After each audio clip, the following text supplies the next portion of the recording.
एक समय की बात है। एक छोटे से गांव में रोहन नाम का एक जिज्ञासु लड़का रहता था। गांव के किनारे एक बहुत पुराना और विशाल पीपल का पेड़ था। लोग कहते थे कि वो पेड़ जादुई है और उसके पत्ते रात में सोने के हो जाते हैं, लेकिन कोई भी कभी रात में वहां नहीं रुका। रोहन को ये बात सुनकर बहुत आश्चर्य होता था। एक दिन उसने ये रहस्य जानने का फैसला किया। जैसे ही चांद आसमान में ऊंचा उठा, रोहन हिम्मत करके पीपल के पेड़ के पास गया। पेड़ के नीचे घुप अंधेरा था।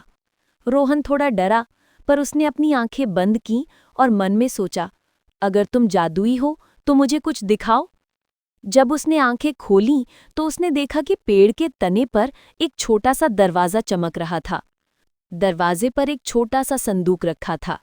संदूक के ऊपर एक नक्काशी थी जिसमें लिखा था, जादू सोने में नहीं बल्कि मन की सच्चाई में है। रोहन ने संदूक खोला। अंदर उसे सोने के पत्ते नहीं बल्कि एक पुरानी डायरी मिली।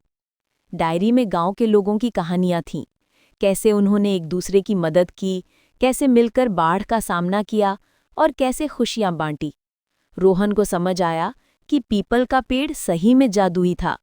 उसका जादू सोने के पत्तों में नहीं बल्कि प्रेम, एकता और दयालुता की उन कहानियों में छिपा था जो सदियों से इस पेड़ के नीचे पनप रही थीं। रोहन ने वो डायरी गांव वालों को दिखाई। सबने अपनी पुरानी बातें याद कीं और फिर से एक दूसरे के करीब आ गए। रोहन ने सीख लिया कि सबसे बड़ा खजाना सोने चांदी में नहीं बल्कि रिश्तों और अच्छे कर्मों में होता है। और तब से रोहन उस जादुई पीपल के पेड़ के नीचे बैठकर गांव के बच्चों को प्यार और दयालुता की कहानियां सुनाने लगा।